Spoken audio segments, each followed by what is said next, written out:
Hey guys, tonight we slip out of your noisy, glowing world and into the hush of a smoky longhouse, where the only light flickers from a tangle of embers and the only music is the wind clawing at wooden eaves.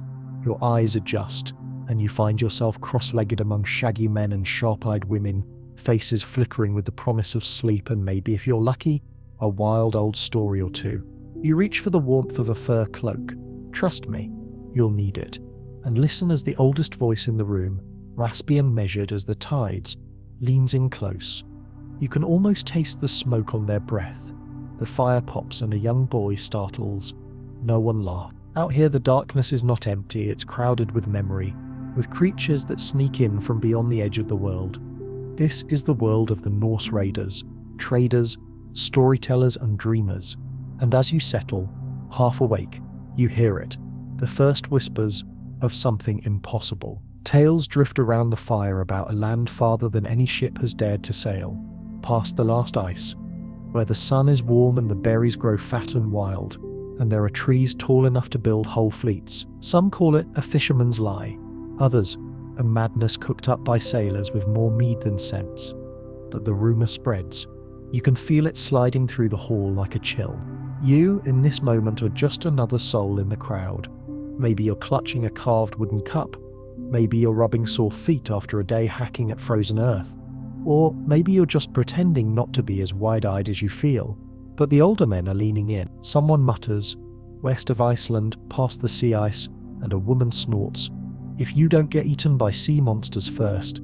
Another cracks, "Or you'll just sail off the edge and fall into the belly of Jormungandr, if you believe the priests." But the rumour, once it takes root, grows stubborn. There are tales of islands where grass never frosts, and rivers swarm with salmon fat enough to feed a chieftain's feast. Some say a madman called Bjarni Herjolfsson was blown off course in a storm and saw dark land to the west, but he was too scared or too smart to land. Maybe he dreamed it, or maybe it was just his soggy lunch talking. The whispers are always accompanied by laughter, but under that laughter you can sense a hunger. These are people who have carved homes out of cold rock and blown snow, who have watched children fade from hunger in lean winters, who know what it is to push farther, always farther, just for a chance at something better. You've felt that urge yourself, haven't you? The wish to stand on a different shore, just to see if the world's a little kinder there. It's not all doom and gloom though. One clever youth pipes up. Maybe the land is full of trolls, and they hand out golden apples to anyone with a decent beard. The hall cracks up. Someone else jokes. Or maybe they're just like us, only their axes are sharper and they smell worse. For a brief moment the mood softens. You can see it in the glint of firelight, hope disguised as sarcasm, but the story keeps looping back to that place. Some call it the land of wine, Vinland.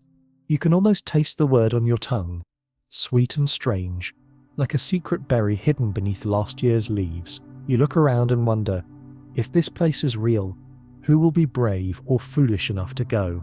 And because you are, let's be honest, half dreaming at this point, or maybe that's just the midnight air getting to you, you imagine yourself there, standing on a foggy ship deck, breath burning in your lungs, clutching your lucky pendant. You imagine the waves turning green gold under an unfamiliar sun, and you wonder if you'll be the first to see land, if you'll be the first to plant a flag or at least a muddy boot in the soil of legend. This is a place where history and myth tangle together.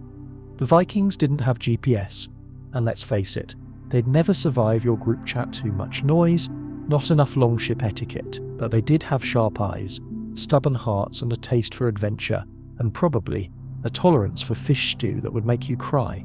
So before we drift any deeper, if this hushed little corner brings you even a flicker of calm, then feel free to like the video and subscribe, but only if it feels right in your chest. Let me know where you're listening from and what time it is in your corner of the world, because trust me, the darkness feels different everywhere. Now breathe slow, let the weight fall off your shoulders, and sink with me into tonight's slow unraveling of the past. Right here on Historian's Diary. You glance back to the fire, and the voice continues, a little softer now, as if the grown-ups don't want the children to hear. There are those who say the world ends in ice, but I say it ends in longing. The fire cracks again, sending a little spasm of sparks spiraling up into the rafters. You watch as they vanish into darkness, and for a moment, you feel that longing too. the urge to see what's just beyond the horizon. Around you, the world outside is wrapped in chill and mist. The longhouse shields you from the worst of it, but you know that in every shadowed corner, dreams are being spun like fishing nets. Dreams of new lands, fat cattle, wild forests, dreams of a place where the fields don't fight you every step of the way. You might laugh at it, but somewhere in your chest, you hope it's true. It's a funny thing, how quickly a whisper becomes a quest. Someone always knows a cousin whose friend heard a story from a passing merchant, who in turn swore on his mother's grave he'd seen a green coast in the distance. Maybe you roll your eyes, but you listen anyway, because it's easier to believe in possibility than in the next winter's hunger. And that's the thing about these old fireside stories, they're half warning, half wish. The sea is full of monsters and miracles, and you never know which you'll get until you leave the shore behind. You imagine, just for a second, slipping out under the northern lights, climbing aboard a creaking Nar, and setting your fate against the wind. Would you make it? Would you come back a hero or just a punchline in someone else's saga? You probably won't survive this. Let's be honest, but that's the point. It's the risk that makes the story worth telling. So you wrap yourself tighter in your cloak, let the embers warm your toes, and listen a little harder as the first chapter of Vinland's legend is spun. Tonight you're not just an audience, you're a conspirator in an adventure that will in time ripple all the way across oceans and centuries. And if you drift off before the story's done, don't worry, the fire will still be burning when you return, and the world beyond the horizon will still be waiting. You wake to the sound of boots scraping across frozen turf, the hush of early morning split by curses only half meant. The embers have faded, and a pale sun struggles to make itself known through the fog. It's a day when the sky seems heavy, pressing the world closer to the edge, a world that, if you listen to the right gossip last night, has edges everywhere. You stretch and stand, shivering, glancing at faces pinched by cold, and you'd guess by something more. Uncertainty, anticipation, maybe the stubborn kind of hope that only grows in hard soil. Eric the Red is the name whispered in the dark this morning, and not with affection. You remember the stories. A man with hair the colour of dried blood, exiled for murder, twice over. He's the kind of neighbour you'd rather keep as a story than a house guest. Quick to anger, fiercely loyal to his own, and inconveniently, not the forgiving type. But that's the thing about exile. It makes a person dangerous, restless, and sometimes visionary. In the old days, you'd hear Eric's name in two tones, the one folks use when someone's trouble, and the one reserved for when that trouble just might lead you to a better life. You find yourself retracing his path. Banished from Norway, then Iceland, Eric loads up his family, a handful of friends, and all the stubbornness he can carry. The law has no more patience for him, and the land no more space. The world feels smaller every year, so Eric looks west, toward a shimmer in the summer haze, and bets everything on what lies beyond. You picture the ships as they gather at the shore, hulls groaning with supplies, axes and secrets. The wind is sharp, the ocean restless. A less desperate man would have stayed home, chopped firewood, and told himself the rumours of a western land were just the mead talking. But you can't tell Eric that he's already on the water, already chasing the sunrise, already imagining a place with enough space for every outcast, every dreamer who's worn out their welcome in the old world. There's a joke making the rounds among the families on the beach. Where Eric goes, the snow follows. You laugh, but you pack anyway. You grip the prow and hope you're not the first one to fall overboard, because Eric isn't the type to turn around for anyone. For weeks, the voyage is a test of patience, of stomach, and of faith. The North Atlantic is a cold, grey beast. The spray bites your cheeks, salt crusts your lips. Fish are plentiful, but so is misery. More than once, you swear you see shapes in the water. Some say sea monsters, others just the tricks of tired eyes. Either way, you keep rowing, because to stop is to freeze, and to freeze is to die. There's historical fact behind this madness. By the late 900s, Norse explorers were already pushing westward, driven by the twin engines of curiosity and exile. Eric the Red is not just a legend. He's the founder of the first Norse settlements in Greenland, a place so bleak that only someone with a taste for punishment would call it green. But that's Eric's kind of optimism. If he can convince his people to follow him into a frozen unknown, He can convince anyone of anything. You're not sure if it's courage or salesmanship, but either way it works. The first days in Greenland are a shock. Everything feels wrong. The sun skims the horizon at impossible angles. The grass is sparse. The cold, always the cold, seeps into bones and refuses to leave. You help unload the ships, build rough shelters out of driftwood and sod, and pray that this won't be your last great adventure. The earth is stubborn, but so are you. The winters are long and brutal. You learn quickly. There is no room for mistakes. Animals must be brought inside. Fires kept burning day and night. You share your hut with goats, sheep, and sometimes neighbors you'd rather avoid. But that's the way here. Survival doesn't leave space for pride. Still, there's laughter sometimes. You invent games to distract the children, swap jokes about Eric's temper, and try not to think too much about the people you left behind. Someone points out that exile, once it becomes tradition, just starts to look like ordinary life. The real surprise is how quickly it becomes normal. It's during these dark months, when the world shrinks to the size of your breath and the sound of the wind in the eaves, that the old tales surface again. The men remember the stories Bjarni told, that strange land he saw west of Iceland, thick with trees and promise. For Eric, it's both an insult and an invitation. He didn't come this far just to stop. He wants to know what's beyond, and he's willing to send his sons to find out. Leif, Eric's son, is different. You see it in the way he listens, more patience, more thought, maybe more kindness. But he carries his father's fire. The rumor is that Leif wants to see if Bjarni's strange new world is real. Eric's pride is wounded by the idea that anyone else might outdo him. But secretly you know he's curious too. So the plan takes shape. Ships are readied, supplies gathered, dried fish, hard cheese, furs and hope. Eric would go himself, but as the story goes, he falls from his horse before the voyage, takes it as a bad omen and stays behind. Or maybe he just wanted to see if his son would survive the trip first. Smart parenting, Viking edition. The days leading up to departure are full of nervous energy. You practice hauling lines, patching sails, testing the sharpness of your axe, just in case the rumors about trolls are true. The elders argue about whether it's wise, but deep down everyone knows the world keeps moving, and you have to move with it or be left behind. There's a kind of poetry in exile, you think. You're not just running from something, but running towards something else, something new, unspoiled, wild.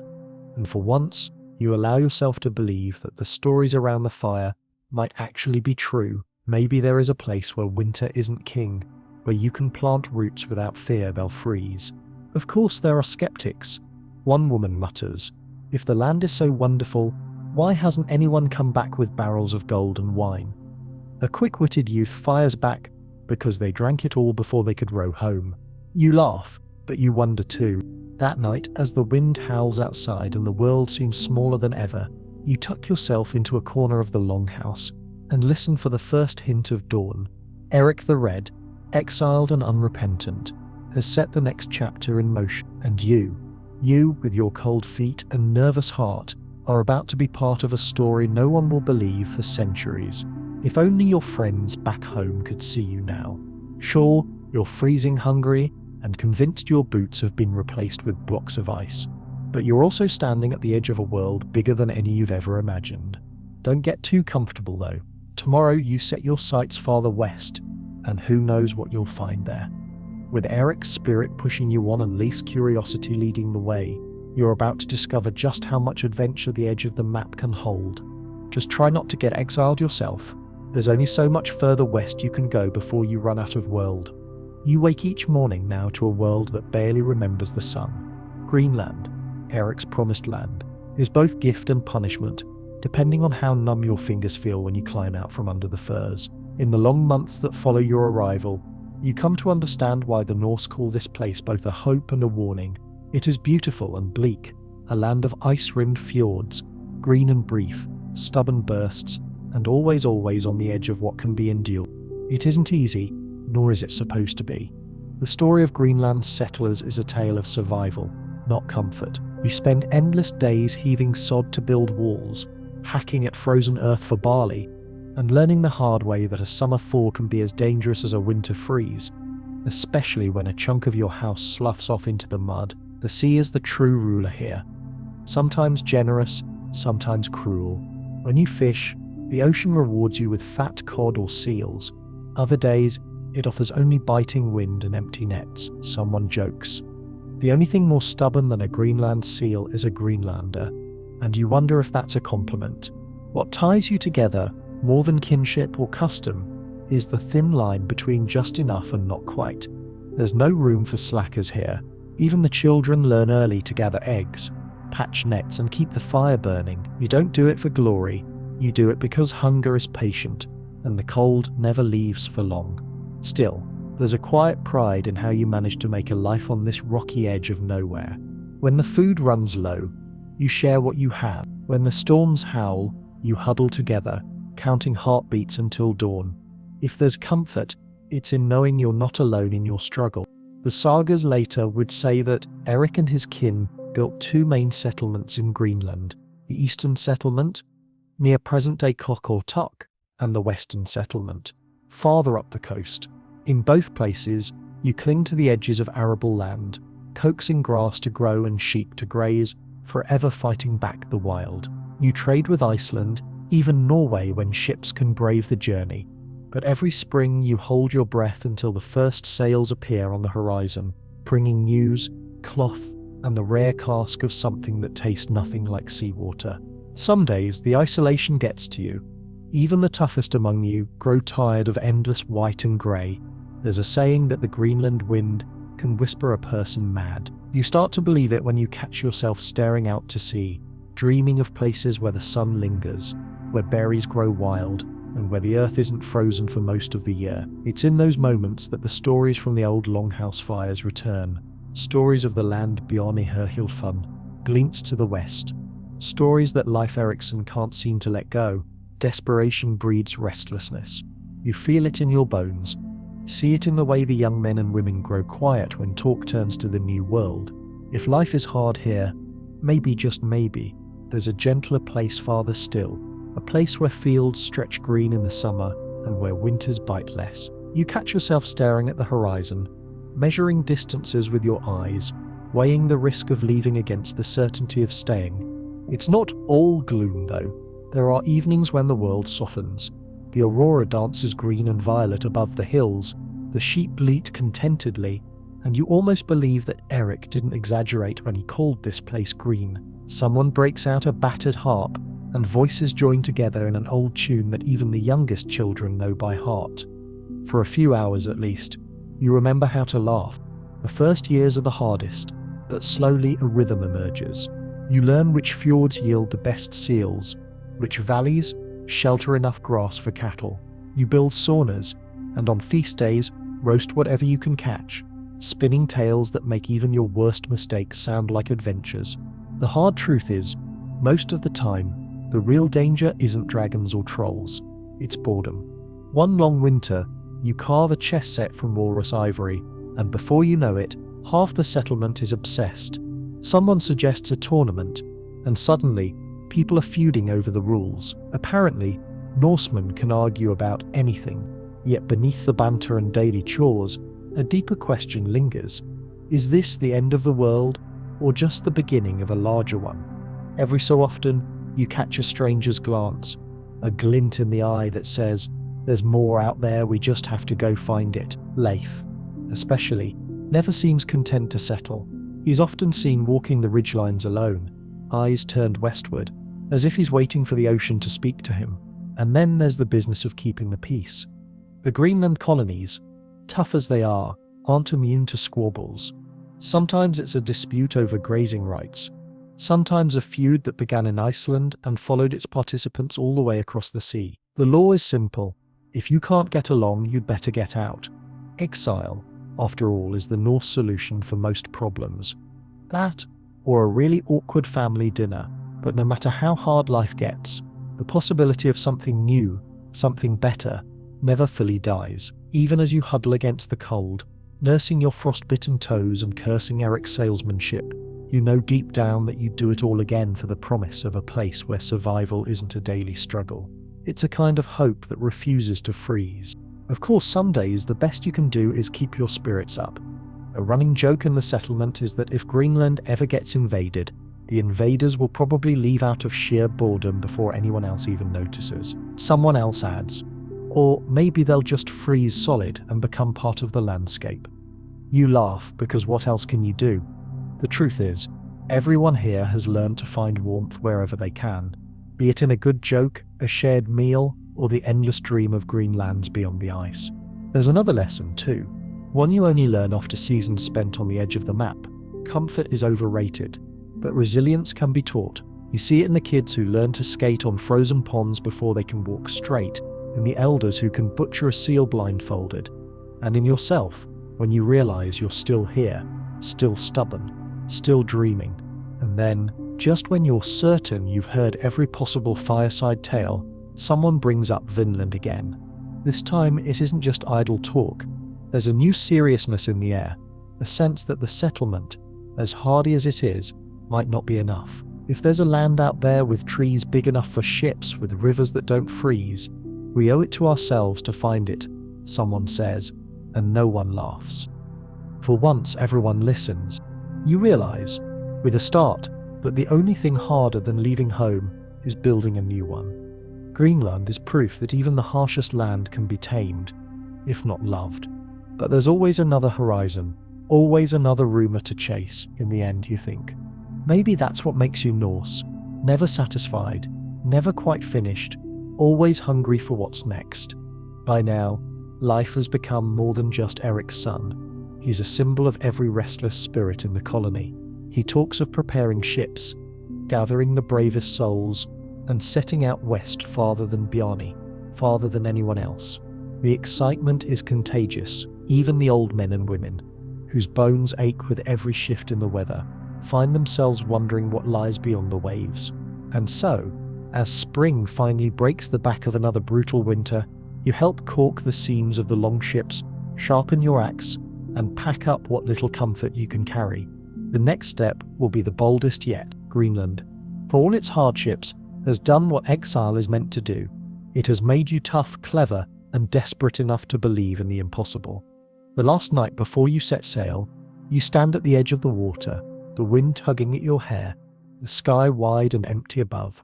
You know that what comes next is as dangerous as anything you've survived before, maybe even more so, but you're ready. After all, you didn't come all this way just to stop here, and anyway, you remind yourself with a crooked grin.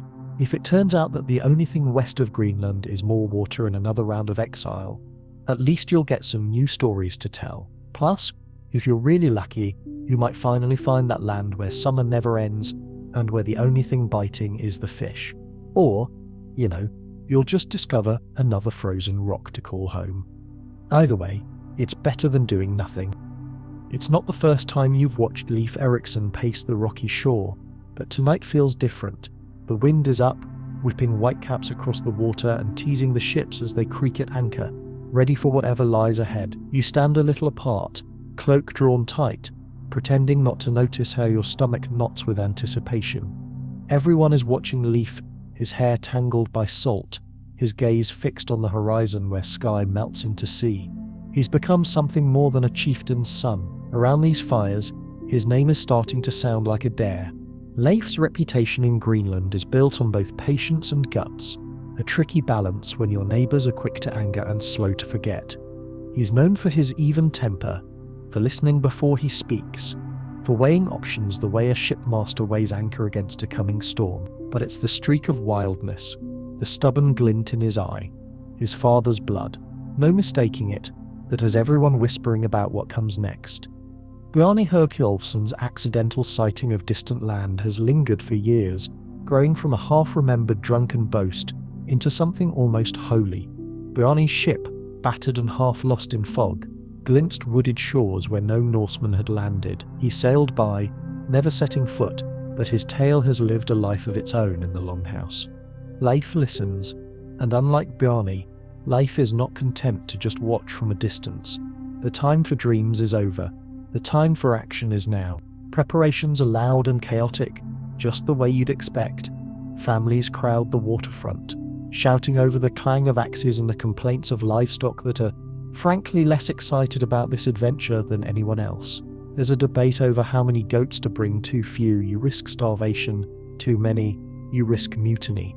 Someone jokes, at least if we get lost we'll have company and cheese. Even the sheep look unimpressed. You're busy, hands raw from hauling ropes and patching sails. It's work you know well by now.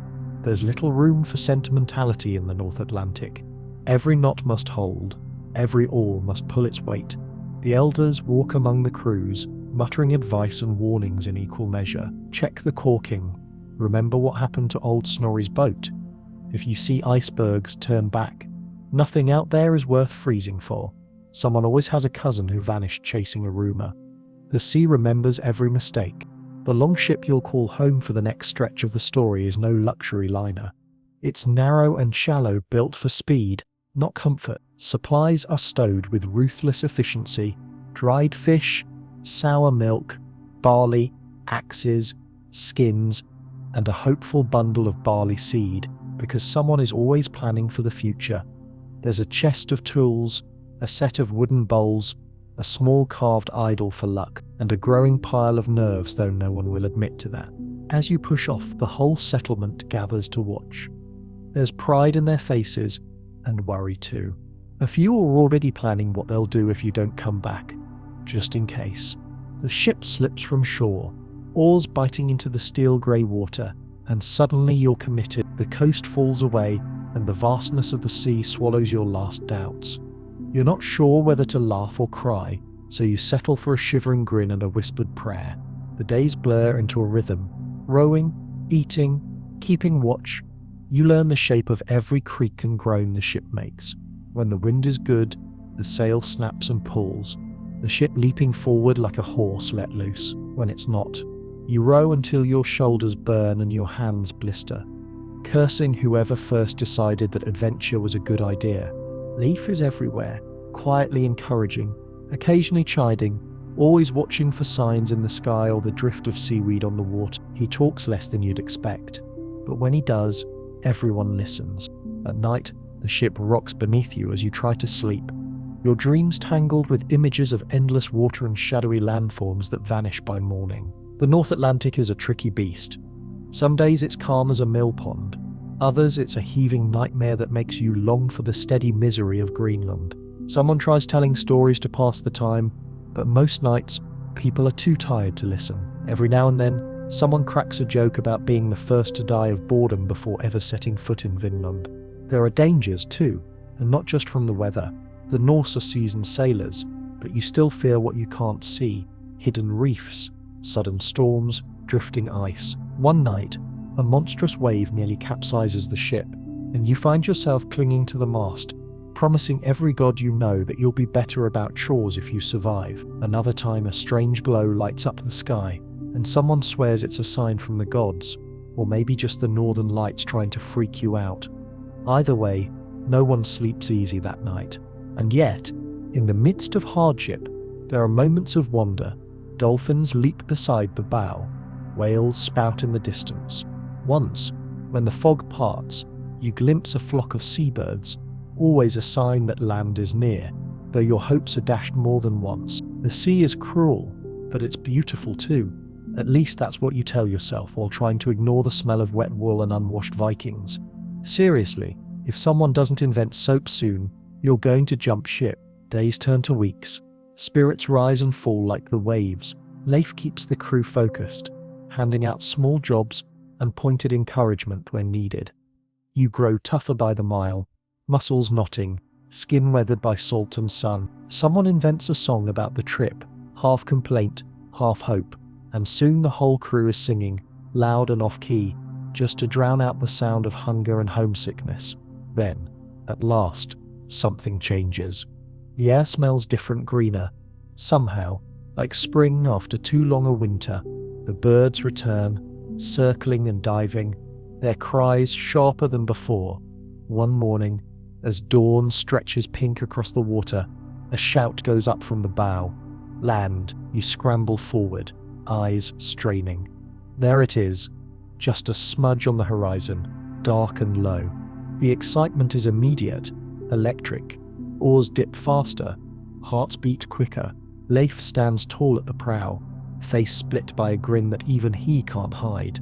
You wonder if you're really awake, or if this is just another dream, one you'll wake from with the sun on your face and disappointment in your gut. But the land grows larger, clearer, the smell of earth and pine, and promise drifting across the waves. It's not Vinland yet. You land first on rocky shores, Helleland, Baffin Island, perhaps, where the ground is stony and the only welcome is from screeching seabirds.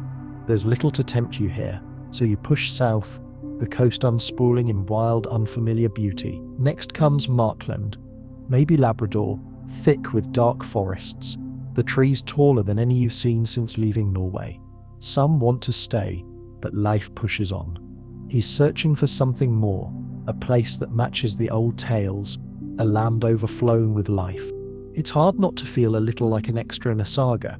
Every beach you land on, every river you drink from, every patch of berries you taste, feels charged with possibility and danger. You gather samples, wood, berries, animal skins, and marvel at how different it all feels from Greenland's harsh embrace. The woods are thick and almost overwhelming. You wonder aloud if the trees have ears, or if trolls might be lurking behind the next hill. Someone laughs. If we meet trolls, at least we'll finally have someone uglier than Gunnar. Leif leads, always cautious, always curious. You scout along the shore. Set up small camps, test the waters for fish and the land for danger. At every stop, you weigh the odds. Is this Vinland, or just another waypoint on the road to legend? The crew starts calling out names for each new place. Some grand, some sarcastic. Leif's Beach, Goat Cove, definitely not home. Everyone wants to be the first to discover something, even if it's just a patch of mushrooms that don't kill you so far. And all along, Leif is taking note, storing away every detail, every hardship, every small wonder. He knows this journey will be told and retold, that every step matters. You get the sense he's less interested in glory than in understanding what's really out here, though you wouldn't mind a little glory yourself, as long as it comes with a warm meal and a dry bed. You realize, somewhere along the way, that you've changed. The fear that gripped you as the shore faded has been replaced by something else, a kind of awe, a sense that you're walking at the edge of the known world, one step away from the stories you grew up. You're not just following Leif anymore, you're following your own hunger for discovery. As the days grow longer and the air warmer, you know you're close. Leif stands at the front of the ship, eyes bright, hair tangled, ready for whatever comes next. You glance at your fellow explorers, the sun glinting off their axes and hopeful grins. For all the hardship, all the hunger and fear, you realize you wouldn't trade this for anything. After all, you're about to become a legend. Your arms ache, but you can hardly keep yourself from the rail as the prow knifes into shallow water and the shadowy land rises, impossibly green, before you. For so long, Vinland has existed only as a rumor, a wish muttered around fires or spun out between chores to pass the endless Greenland nights. Now you stand salt-crusted, unwashed, and tingling with disbelief, watching as the coastline unfurls, each inlet and spit of sand promising adventure or disaster, depending on the mood of the gods and the luck of your crew. You're not the only one caught between excitement and dread. Around you, men and women swap nervous jokes, their voices a little too loud as they strain to break the spell of this moment. Bet you 5 silver coins we find trolls before we find wine, one says. Another wagers, or we get eaten by giant beavers. Didn't Barney say something about monsters with teeth like axes? Someone else suggests, maybe the land itself will swallow us whole. At least that would save us the trouble of rowing back. The joke's on all of you. No trolls, no giant beavers yet. Instead, you're greeted by a landscape so wild and inviting it makes Greenland seem a cruel parent by comparison. The grass is thick and springy beneath your feet. Birds wheel overhead, so many you lose count. Their songs bright and unfamiliar. It smells alive here, rich and earthy. When you kneel to scoop water from a stream, it's so cold and clear, it almost shocks you. Even the most hardened among you stare, wide-eyed at the groves of towering trees. You feel an urge to run, to shout, to touch everything at once, like a child loosed in a king's garden. Leif leads the way inland, and the rest of you follow, nervous, hopeful, and trying not to look like you're waiting for the ground to open and swallow you up. You push through thickets and stumble over roots. Someone trips and curses, and laughter ripples through the group, releasing a little of the tension. The woods are dense, tangled, nothing like the spare wind-battered growth of Greenland. Here trunks soar skyward, and the light shifts through leaves in strange patterns. Every step is a discovery. It doesn't take long to find the berries. Red and purple, clustered thick along the forest edge, shining with dew. The youngest among you dive in first, and soon everyone's faces and hands are smeared with juice. There's laughter, loud, relieved, almost giddy. It feels like you've been set free from a long, hard sentence. Someone jokes, "If we die tonight, at least it'll be with full bellies and stained mouths." You taste the truth in it. The fear isn't gone, but it's changed, become something more hopeful, less sharp. You press farther. Streams run through the woods, cool and teeming with fish. Wildflowers brush your ankles. Someone stops to marvel at a patch of mushrooms. "Don't eat those, unless you want to meet the gods early," warns the settlement's wisest old woman, and for once, everyone listens. You come across animal tracks, deer, rabbits, even the marks of something big, maybe a bear. There's a ripple of caution. Whatever lives here is no stranger to fighting for its place, Leif observes, his tone even, eyes bright. You work fast, setting up camp before dusk falls. There's no shortage of building materials, wood for shelters, branches for fires, reeds for weaving. You're used to making do with less here. You feel almost spoiled for choice. The tents go up in a flurry of energy, and soon a rough circle takes shape, a base camp for whatever comes next. As darkness settles, you gather around a fire, bellies full for the first time in days. Someone produces a flute, carved from bone, and music winds through the camp, thin but sweet.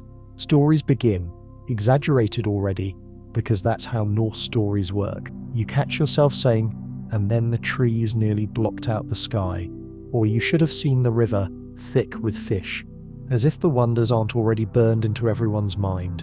Night in Vinland is not without its terrors. Every crack of a branch or distant animal call makes your heart stutter. The darkness feels different here, less oppressive than in Greenland but more mysterious. You listen to the wind sighing through the leaves and imagine the spirits of the land watching, waiting to see if you'll prove yourself worthy or foolish. You huddle close to the others, sharing warmth, stories, and the quiet certainty that tomorrow everything could change. Dawn comes slow and golden. You rise to birdsong, not the bleak silence you know from winters in Greenland. There's food to be found, berries, fish, edible roots, and you eat with the abandon of those who have gone hungry too many times to ever take a meal for granted. Leif sends out small parties to explore, one to trace the nearest river, another to scout the coastline, a third to map the forest's edge. You volunteer, eager to see more. Each group returns with stories. There are groves so thick with trees you lose your way in minutes. The rivers are deep and cold, crowded with salmon. On the beach, clams and mussels by the handful. It's almost too much, too easy, too generous. The elders frown, worried about what price such bounty might demand. That night, as fireflies flicker and the stars crowd overhead, you begin to dream, really dream, of a life here. Not just a raid or a visit, but a home. A place where children could grow up without fear of starvation, where wood for ships and houses is there for the taking, where the winters are gentler and the summers spill over with green. For the first time, you allow yourself to imagine routes. Of course, it wouldn't be a proper Viking expedition without a few mishaps. Someone manages to step into a wasp's nest, and the resulting dance is enough to send half the camp into hysterics. Another manages to lose a boot in a muddy creek, and a third, ever the optimist, tries to climb one of the tallest trees for a better view, only to get stuck and require a rescue involving a lot of yelling and very little dignity. Still, no one is seriously hurt, and by morning, even the grumpiest among you can't hide a smile. You're not alone though. The evidence comes in the form of distant smoke seen on the horizon, strange markings on tree trunks, And once the sound of voices drifting through the dusk, words you can't quite understand, but that prick the hairs on your neck. You keep a careful watch. Leif warns everyone to be respectful, to avoid confrontation, to observe before acting. You're the strangers here after all, and you don't know what or who might be watching from the shadows. Still, the mood is one of cautious hope. Each day brings new discoveries, plants you've never seen, animals that slip away at your approach, strange stones arranged in patterns you're certain are not natural. It feels at times like you're walking in a waking dream, a world half made of magic and half of hard, ordinary work. You start making improvements. Sturdier shelters, a communal fire pit, storage for the growing piles of berries and fish. Someone suggests making a map, and soon rough sketches take shape, full of grand place names and dubious landmarks. Bjorn's Hill is little more than a bump in the grass, but it becomes a running joke. There's Lost Axe Creek, Goose Lake, and Tree That Tried to Eat Thorvald. It's childish, maybe, but it helps turn this wild, intimidating land into something almost familiar. You're careful with your supplies, always aware of how far from home you truly are. You set traps for rabbits, dry fish, and gather every edible thing you can find. No one wants to think about what would happen if the bounty runs out, or if winter comes sooner than expected. You remember Greenland, how quickly hope can freeze solid if you're not careful. Leif is everywhere, checking traps, organizing watches, quietly settling disputes before they become problems. He seems to thrive here, more alive than you've ever seen him. At night, he walks the edge of the camp, listening to the sounds of the forest, looking for signs. Some of the others talk about him in hushed tones. He's lucky, that one, touched by the gods, maybe. You don't know about that, but you're glad he's the one leading you. By the end of your first week, Vinland feels less like a rumor and more like a second chance. You're still cautious, always, but you're beginning to believe the land has welcomed you, at least for now. There's talk of sending a party back to Greenland with news of building a more permanent camp, of inviting others to join. For the first time in a long while, you look to the future not with dread, but with a strange, trembling excitement. Of course, you remind yourself, this is only the beginning. Vinland is beautiful, but you know enough of the world to understand that beauty can be as dangerous as any axe. For now, though, you let yourself savor it. The taste of wild berries, the sound of water over rocks, the feel of rich earth beneath your feet. Tomorrow, there will be new challenges. Tonight you allow yourself to rest, to dream of what might come next in this wild, strange, and utterly real land that you, for one breathtaking moment, get to call your own. There's a special kind of wonder that comes with making the first footprints, and tonight it's yours. As you trace the forest edge, the ground springy underfoot, and the air sweet with the scent of green things, you feel both impossibly small and impossibly important. There are no paths here, only the trail your boots carve through ferns, grass, and thick berry brambles, each step crackling with the thrill of the unknown. Vinland is not the world you came from. Back in Greenland, every bite of food had to be earned, every fire coaxed into life with effort and luck. Here, abundance surrounds you in dizzying waves. You gather wild strawberries as big as your thumb, strip bark from white-boned birch trees for baskets, and watch as salmon leap silver in the streams, daring you to try your luck. There's so much to see, touch, and taste that some days you half expect to wake and find it all a dream. But the sun rises golden and real every morning, and the wonders keep piling up. You and your fellow Norse turn quickly from explorers to settlers, at least for now. Every day brings a new challenge. The forest, so enchanting at first, proves thick and tangled, eager to reclaim whatever ground you try to clear. There are mosquitoes too, hordes of them, thick as the mist on a cold Greenland morning, and twice as persistent. Your crew quickly invents new curses for the little beasts, none of which are printable, but all of which bring a grim sort of joy. If nothing else, you're united in suffering. Still, you get to work. Some clear brush for a larger camp, while others fish the streams, gather mushrooms, or dig for edible roots. There's talk of building something sturdier than tents, shelters that might stand for a season or two. You cut timber, shaping logs with axes, and splitting planks for lean-tos. Someone tries to teach the others how to build a sod house like those back in Greenland, but the ground is so soft and rich, it nearly swallows the first wall. You laugh about it for days, and Greenland engineering becomes another camp joke. Food is plentiful. Some days you eat better than you have in years. There are berries and fish, mussels and clams from the shore, and the occasional wild duck or rabbit for the pot. The taste of fresh food after so many months of saltfish and dried meat makes every meal a small celebration. Someone proposes a feast to thank the gods for their good fortune, and though not everyone agrees on which gods are responsible, no one objects to the feast. You grow stronger. The lines of worry on your friends' faces start to fade, replaced by sunburn and laughter. You teach the children how to weave baskets from reeds, how to set simple snares, how to tell which mushrooms are safe and which are only for enemies. The old skills come in handy. When a storm blows in from the sea, you gather under the largest shelter, swapping stories while rain drums the roof. One of the elders claims to have seen a bear, as big as a ship, and twice as hairy. The children squeal in delight and terror. You suspect the bear is getting bigger with every retelling, but there are real dangers too, and you know better than to ignore them. Winter, when it comes, will be nothing like the ones you've known, but it will come, sure as the sun sets. The first chill wind arrives earlier than you'd like, and you hurry to shore up your shelters, gather wood, and store as much food as possible. You smoke fish, dry berries, even attempt to salt some venison, though the result is more like a leather boot than a meal. You joke that whoever eats it will live forever, simply because nothing in the world could digest it. As the days shorten, you grow more cautious. You keep watch at night, wary of strange noises, and the feeling that you are always being watched yourself. Sometimes you see movement at the edge of the trees, just shadows, maybe, or the wind tossing branches, but enough to put everyone on edge. Leif, calm as ever, reminds you that your guests here. We take only what we need. Leave the land better than we found it, he says, and most of you try to listen. One evening, a group of you find strange carvings on a fallen log. Lines and spirals, unfamiliar symbols that make your skin prickle. The next morning, a bundle of fish, perfectly cleaned and smoked, is left at the edge of camp.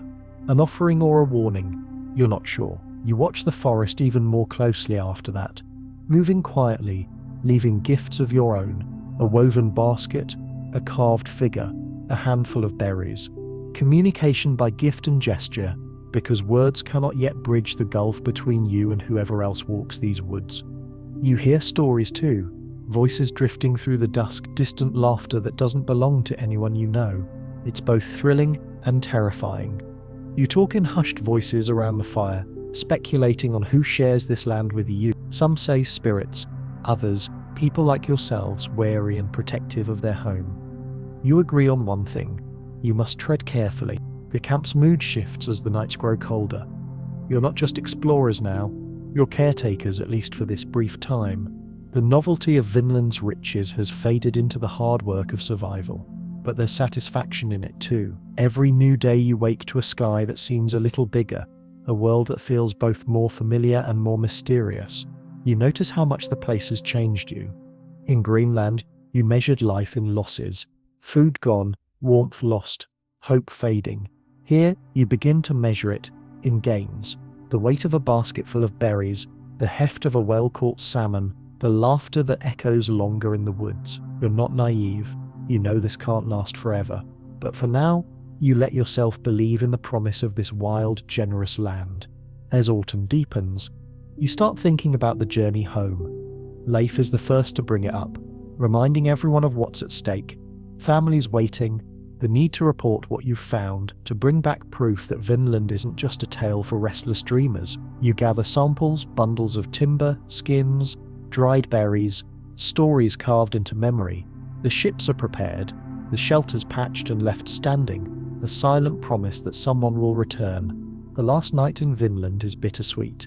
You sit around the fire, sharing what's left of the feast, swapping stories that have already grown grander with each telling. Someone sings a song of home, the words curling into the night like smoke. You look up at the stars and wonder how much will change before you return. If you return, you wake before dawn, pack what you can carry, and take a last, lingering look at the place where you made your first footprints. The forest is quiet, the air full of promise and farewell. As the ship pulls away from shore, you leave behind more than shelters and tools. You leave a part of yourself etched into the land, waiting for the next set of footprints to arrive. If you listen hard, you can almost hear the land whispering back, promising that you will not be the last. Home is not where you left it. As your ship glides back into Greenland's chilly harbour, you feel the old familiar chill, but it isn't quite the same anymore. Maybe it's you who's different. After Vinland's wild green welcome, everything here seems smaller, greyer, and harder. The settlement, which once felt like the edge of the world, now feels almost cozy. Or maybe it's just that you're finally warm again. Despite the ever-present wind, you step onto shore to a crowd of faces, skeptical, hopeful, hungry for news. Everyone wants to know, is it true? Did you find the land beyond the sea? Did the trees really touch the sky? Were there monsters? Was there why you laugh, almost surprised to find yourself at the center of so much attention? Some things never change. The people left behind are always more curious than the ones who went. You and your shipmates stagger into the great hall, shedding layers, dust, and the last of your bravado. Someone tries to speak first, but the words knot in their throat. After so many days with nothing but the sound of wind and waves, it's almost overwhelming to be surrounded by people again. You notice the smell of home smoke, damp wool, seal oil, and you realize you missed it more than you thought. Stories tumble out, at first clumsy and scattered, then with growing energy as the mead flows and the crowd leans closer.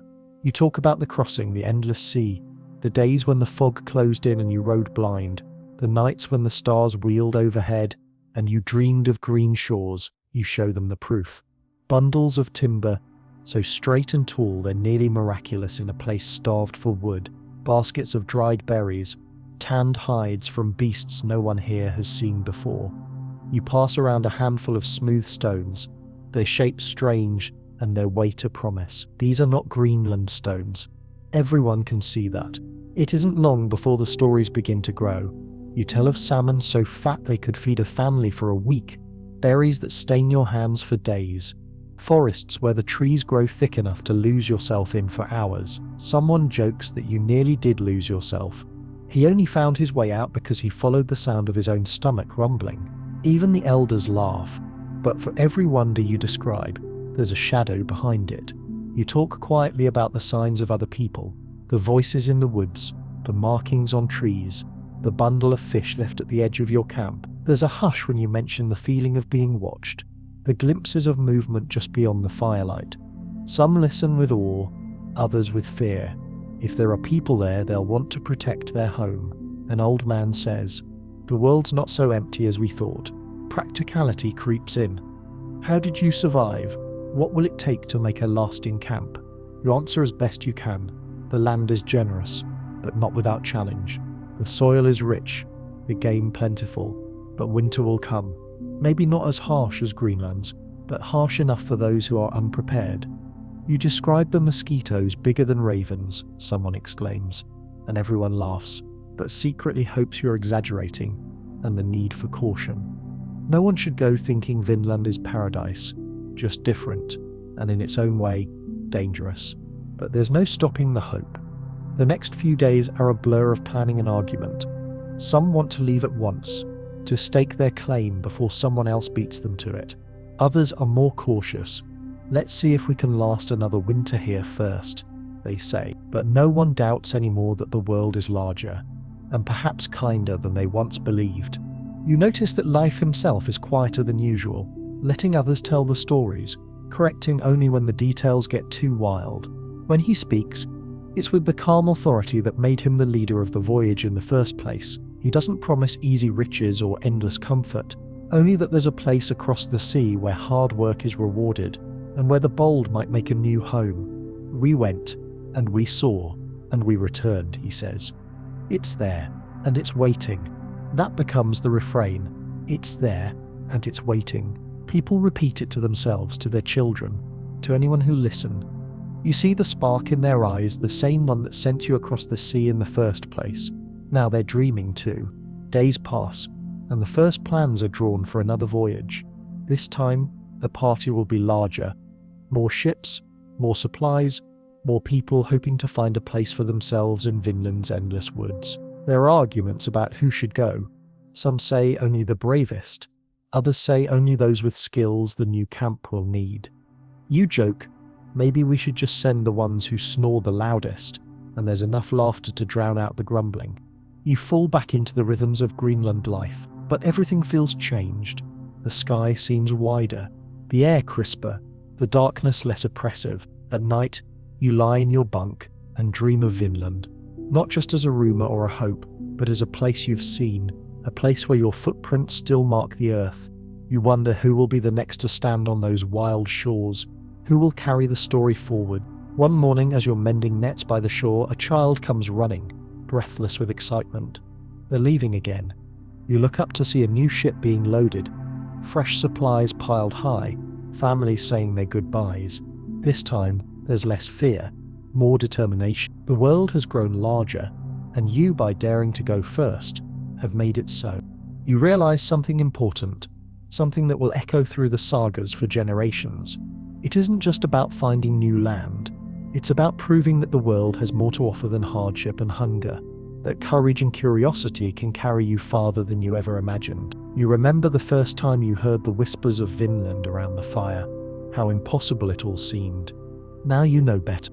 Of course, you're still a Viking, and old habits die hard. There's always a part of you planning the next adventure, the next risk, the next chance to carve your name into the world. For now, though, you watch the sails drift west, and you let yourself hope for the best. And just for a moment, as the ship slips over the horizon, you imagine the smell of berries, the weight of warm sun, and the feeling of green grass under your feet. You smile. Home isn't always where you left it. Sometimes it's where you're willing to go. You don't have to wait long before curiosity pushes the Norse back toward the sea. Word spreads fast that new ships are being readied, that Vinland is no longer just a story but a destination. This time, though, it isn't just adventure that fills your sails. It's something heavier, stranger. You sense it in the restless excitement of the camp. The way everyone moves with an edge of anticipation mixed with the memory of what you saw and felt in those woods. For the first time, there's talk of what and who lives there. The Skrælings, the Norse call them. The word isn't cruel at first, it simply means the strangers, the others. Some imagine spirits or giants, others think they must be people much like yourselves. Stories drift in from the edge of memory, tales of figures glimpsed in the trees, footprints by the river, laughter that doesn't belong to any voice you know. Everyone has an opinion, and none of them are entirely comforting. So when the new party gathers to set out, you are both excited and wary. It isn't lost on anyone that venturing deeper into Vinland means crossing a threshold. Leif isn't with you this time, at least not as leader. He's busy holding the settlement together back in Greenland, acting the part of both chieftain and sage. Instead, a new leader steps forward. Thorvald, Leif's brother, bold and sometimes brash, with a temper that runs closer to Eric the Red than to Leif's steady patience. The crossing feels different this time. Familiar, but with new shadows. There's less fear of the sea and more of what waits on the other side. You make the journey in better spirits, telling the old jokes, inventing a few new ones. Just remember, if you see a Skræling, smile and offer a berry, unless he's carrying an axe. The mood is lighter until the first land appears and the woods rear up once again, silent and inscrutable. The camp is built in the same clearing, the land welcoming and unchanged. You see your old footprints, or think you do, but there's a weirdness to your work, a sense that you are being watched. You post guards at night. You move quietly, listen for voices on the wind. Days pass with no sign of trouble. You begin to relax. Maybe the Skrælings are just stories, echoes of your own fears. Then, one afternoon, you spot them. Not spirits, not giants. People, men and women moving through the forest. Their steps quiet, their eyes sharp, their clothes are different. Animal skins, painted faces, a confidence in the way they move that tells you this is their land, not yours. They watch from a distance, vanishing before you can get close. At night you see fires flickering on distant hills. It isn't long before the first encounter. You wake to the sound of voices, strange, musical, Unlike anything you've heard, the Skraelings stand at the edge of the trees, curious but cautious. You step forward, heart pounding, gifts are exchanged. Strips of red cloth, metal tools, a carved figure. In return, they offer pelts, dried fish, some kind of fruit you've never seen. The exchange is tense but peaceful. You smile and try not to stare. You realize that for all your stories, all your bravado, you know almost nothing about these people or their ways. Word spreads quickly. Some in your group are hopeful. Maybe you can share this land, learn from each other. Others are nervous, convinced that conflict is only a matter of time. You do your best to keep the peace, but it isn't easy. Communication is all gesture and guesswork. Suspicion lingers at the edge of every conversation. Still, for a time it works. You trade, you watch, you learn. The Skraelings show you plants you'd never touch otherwise, warn you away from a patch of mushrooms, demonstrate how to snare rabbits with cunning loops of twisted grass. You marvel at their skills, their knowledge of the land. It's humbling, but the balance is fragile. One day, a misunderstanding over a broken tool, a missing blade. The exact cause is lost in the retelling, spirals into shouting, then shoving, then a flurry of thrown stones. You retreat, bruised and shaken, more afraid now than ever. The elders argue over what to do: leave, fight, or try again to make peace. Thorvald, determined not to back down, decides to push farther along the coast, searching for a place beyond the reach of these new neighbors. You set out, hugging the shoreline, building new camps each night. The land is beautiful, but the tension never lifts. You're always glancing over your shoulder, ears tuned to every crackle and snap. One morning, as the mist lingers low and your breath steams in the chill air, you find signs that the Skraelings have been here too. Footprints, a broken spear, a ring of stones where a fire once burned. You sense that you are being followed, watched, judged, maybe even pitied for your stubbornness. The feeling is not comforting. That night, the inevitable happens. There's a commotion at the edge of camp, a sudden shout, a blur of movement. Arrows whistle past your head, axes are drawn. For a moment, chaos reigns, shouting, confusion, fear. You fight back, but you're outnumbered, unfamiliar with the land, unsure which way to run. In the end, it is over as quickly as it began. A few are wounded, Thorvald among them. You nurse your hurts and bury your dead, the first real cost of your adventure sinking in like a stone. The next morning, you gather to decide what to do. Some want to flee, others to seek revenge. Cooler heads prevail. For now, you tend the wounded, repair the ships, and talk late into the night about what this all means. The mood is heavy, the firelight casting long shadows across tired faces. You realize, with a chill, that you have become the strangers here, the ones who don't belong, who threaten the balance. The land that once felt so welcoming now seems to hold its breath, waiting to see what you'll do next. You remember Leif's warning: take only what you need, leave the land better than you found it. You wonder if that's possible anymore. In the days that follow, you try again to reach out.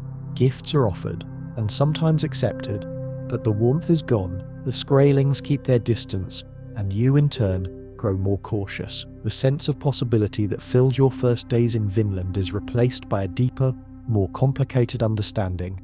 This is not an empty world, not a paradise waiting for you. It is a place with its own stories, its own rules, and its own guardians.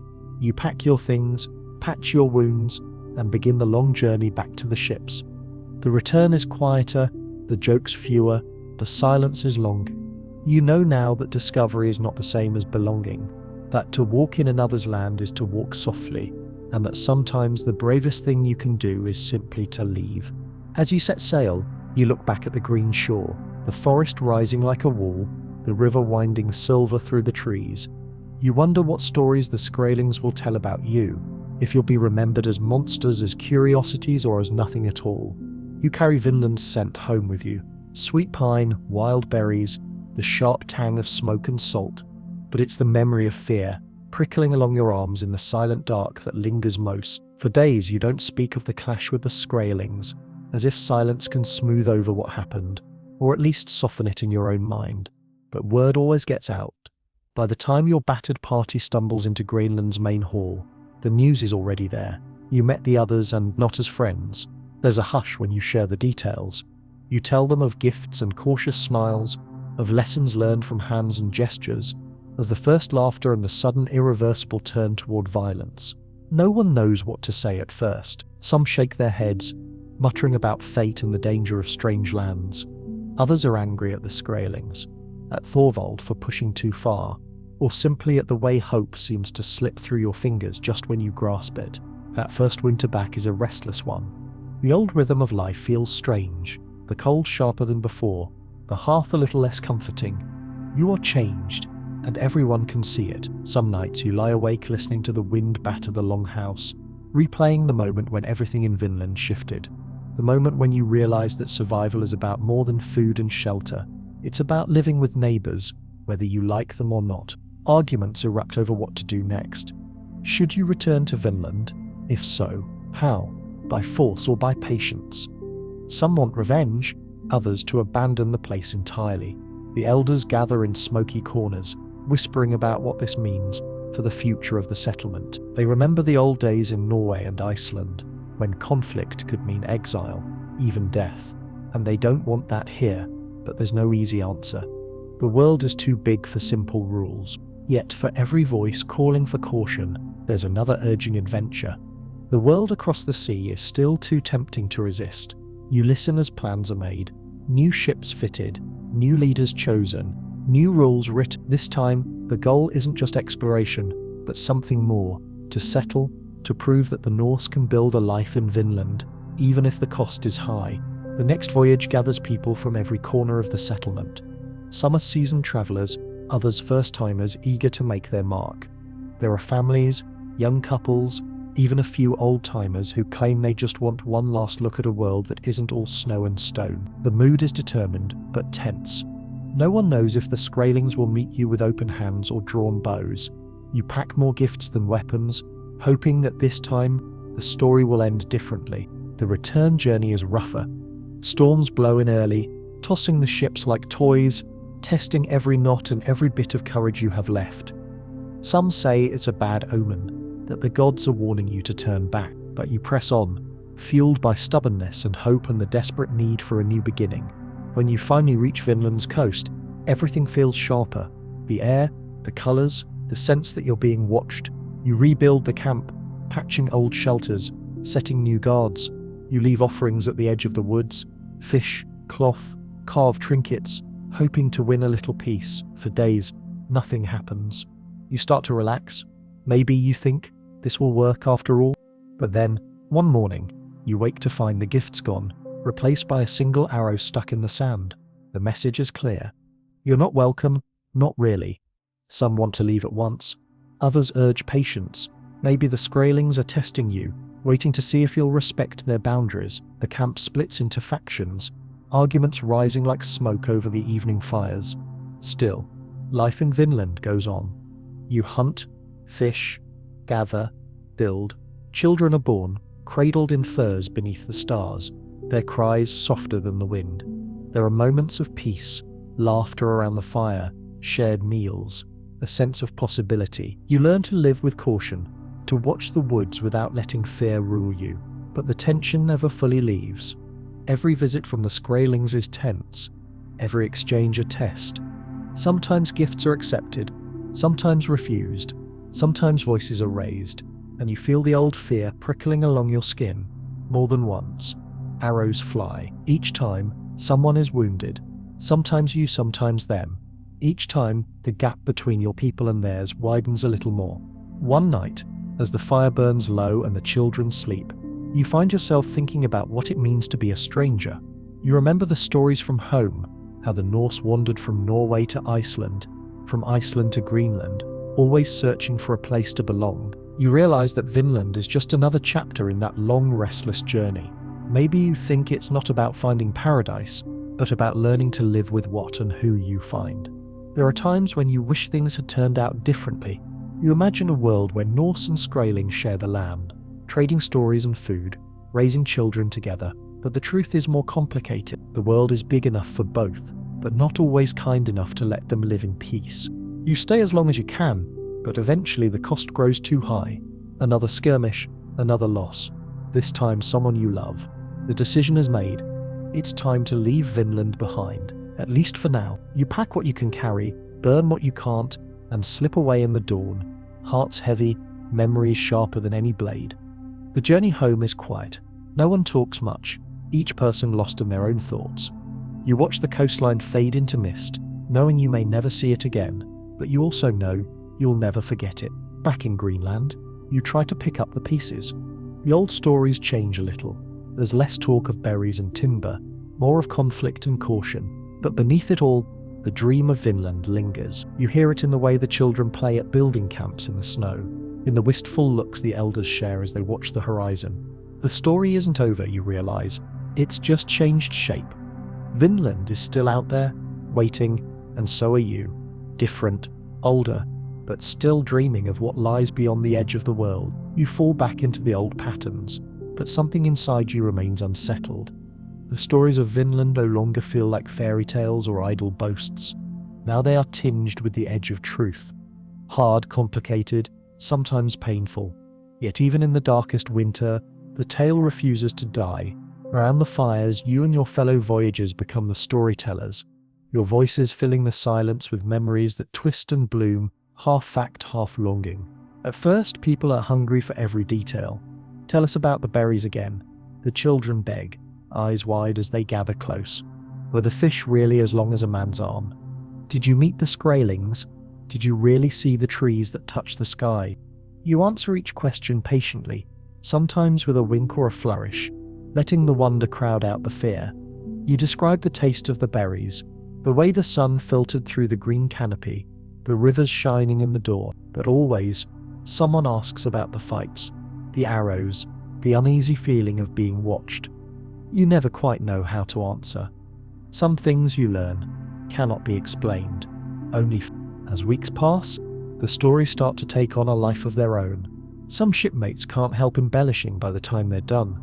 The Skraelings are giants, the rivers flow with honey, and you yourself slew a bear, the size of a house with a single well-aimed rock. Others focus on the hardships. You think Greenland is tough. Wait until you're running from a Skraeling in the dark. People listen, rapt, adding each retelling to their store of what might be possible. The tales travel fast, carried across the sea to Iceland and back to Norway. Merchants pick them up and carry them to distant ports, adding their own details with every telling. Soon you hear stories of Vinland in voices you've never met. Details morphing with each retelling, a land overflown with gold, a place where the winter never bites, a paradise just waiting for the taking. Back in Greenland, the dreams remain practical. Each spring, new expeditions are planned, always hoping to return richer, wiser, luckier than the last. Sometimes it's small groups, traders eager for timber, young men seeking adventure, a family or two ready to risk everything for a fresh start. Other times it's a bigger effort, complete with chieftains, livestock, and the full chaos of Norse domesticity at sea. You watch as these expeditions set off, each one greeted by crowds at the shore, the air thick with both hope and worry. Some return battered and empty-handed, others bring back fresh proof, planks of rare wood, strange furs, a new tale of wonder or warning, sometimes a new word for something you've never seen, like grape or walnut. Sometimes someone simply doesn't return at all. Vinland's call is strong, but it's not always kind. There are good years when parties return with ships full of timber and laughter, their faces ruddy with wind and sun. There are bad years when storms scatter the fleet, when sickness or hunger forces you to turn back long before the coast appears. Still, the memory of Vinland is a flame that doesn't go out. The sagas, those epic, winding tales you once listened to as a child, grow fatter with each season. Now, you hear your own name woven into the story, or if not yours, someone close to you. The line between what happened and what's imagined blurs, until the stories have a life of their own. Sometimes you recognize yourself, sometimes not. Sometimes you wonder if you dreamed it all. And yet, the tales serve a purpose. They remind everyone that the world is wide and wild, that there are places out there still waiting to be found. Young people listen, their eyes shining, and you see that same spark that once drove you out into the unknown. Elders nod, pride and sadness mingling in their gaze. You talk about the lessons learned about humility, courage, the need for patience when meeting the unknown. Sometimes you joke, if you go, just remember, bring extra boots and never eat a mushroom you can't pronounce. There's one story that always gets retold, and it's the one about the berries, the discovery that gave Vinland its name. You recall how sweet they tasted after weeks of salted fish, how you thought just for a moment that you'd found paradise. The berries become a symbol in the story's hope, luck, the promise of something better, just over the next hill. People repeat the tale in winter, when the wind howls outside, or in spring, when it's time to plant the first stubborn seeds. Over time, some start to doubt the stories. They say you're making it up, that no such land could exist so close and yet so out of reach. You're accused of exaggerating, of chasing dreams. At first you bristle, then you smile, remembering the feel of the earth beneath your feet, the taste of that first sweet berry, the thrill of standing somewhere no one in your world had ever stood before. You know the truth, even if the story has wandered. Still, a part of you wonders if the doubters have a point. Did you really see all that? Was it just hunger and hope that colored your memory? But every time you try to dismiss it, another ship sets out, another rumor comes back, and the flame flares again. The world is full of uncertainty, but one thing you know for sure, there are always new stories to tell, new places to find, new adventures just out of sight. You find yourself, one chilly evening, sitting at the back of the Great Hall, letting the next generation take up the telling. The details are different, the jokes are fresher, but the heart of the story remains. The young girl stands to speak, her voice trembling with excitement. And then, when they reached Vinland, they found a land so green and full of life, it made even the bravest Viking weep for joy. The hall erupts in laughter, in longing, you smile, heart full, and for a moment you are young again, standing on the edge of the world with nothing but hope to guide you. Some say the world is getting smaller, that every place has already been found. You know better. You know that as long as there are stories, there will be new worlds. If not across the sea, then just over the next hill, or in the hearts of those willing to seek. You take comfort in this, even as the years turn. Vinland is not just a place, it's a promise. A reminder that there's more out there waiting if you have the courage to look. And though you may never set sail again, you know the journey is never really over. You never quite shake the itch. After every return, every story told and retold, something inside you tugs westward, an invisible thread connecting you to the land of possibilities, both bright and shadowed. So, when a new expedition is proposed, you're not surprised that it draws more than just the daring or the desperate. This time it's families, hopeful settlers, those with dreams too big to fit within Greenland's frozen bounds. The leader is Thorfinn Karlsefni, whose reputation for fairness is nearly as famous as his patience, and you notice his stubborn refusal to laugh at jokes about codfish. He's not after glory or a quick haul of timber, he's thinking of cattle, children, and the slow, hard work of making a new home stick. You admire that, even if you secretly wonder if the world will ever reward patience more than audacity. The planning takes months. The winter before departure is a flurry of activity, building new ships, gathering stores, debating who gets to go. Everyone who signs on must bring a trade: carpentry, weaving, fishing, animal tending. Some are chosen for their strength, others for their wisdom. A few, you suspect, make the list simply because no one can imagine leaving them behind. There are arguments, of course there are. Old grievances bubble up. If Gudrid's coming, I'm not. Well, if Bun's staying, neither am I. But somehow the promise of Vinland smooths most rough edges. The hope of a new beginning can do that. You remember the day the ships finally slip away from the ice-choked fjord, sails snapping in the brisk wind. This time, the voyage feels different, heavier, as if the ships carry not just people and livestock, but all the hopes and disappointments of everyone left behind. As you huddle on deck, you see mothers rocking babies, fathers double-checking every knot, teenagers staring at the horizon as if willing the land to rise out of the sea. Even the animals sense the tension. The goats are quieter, the cows more stubborn than usual. One chicken makes a daring escape attempt, launching itself overboard, only to be rescued by a quick-thinking boy with a net and an appetite for poultry. The ship rings with laughter, a much-needed relief. The journey is not kind. The Atlantic does not care about your dreams. There are storms, of course there are. The wind howls, the waves crash, and everyone learns just how many things can go wrong on a Norse ship. Supplies are lost, tempers flare, seasickness becomes a fact of life. One night, the ships nearly lose each other in the fog. You wake to find yourself praying to gods you barely believe in, promising anything for a glimpse of calm sea and blue sky. Someone jokes, "Next time let's just move to Iceland. At least we know where the bathrooms are." The laughter helps. At last, the green coast emerges from the mist. You reach the land that now feels both familiar and new. Vinland, changed in your memory, and changed again by your arrival. Karlsefni leads the party inland, and you help rebuild the camp. This time with a sense of determination. You plant stakes for fields, mark out pens for livestock, gather timber for proper houses. The settlers get to work. Soon children are playing by the river. Women are weaving nets and baskets. Men are mapping the best places to hunt and fish. There is for the first time the faintest feeling of home. Of course, it's never that simple. The Skraelings appear almost immediately, watching from the shadows. At first there is cautious peace. Trades are made, gifts exchanged. The Norse show off their red cloth and iron tools. The Skraelings bring pelts, food and curious stones. It's not exactly friendship, but it's something like trust. You hope this time it might last. But the line between welcome and warning is always thin. An argument over a milk bucket? Yes, really, a bucket of milk escalates into shouting, then panic, then blood.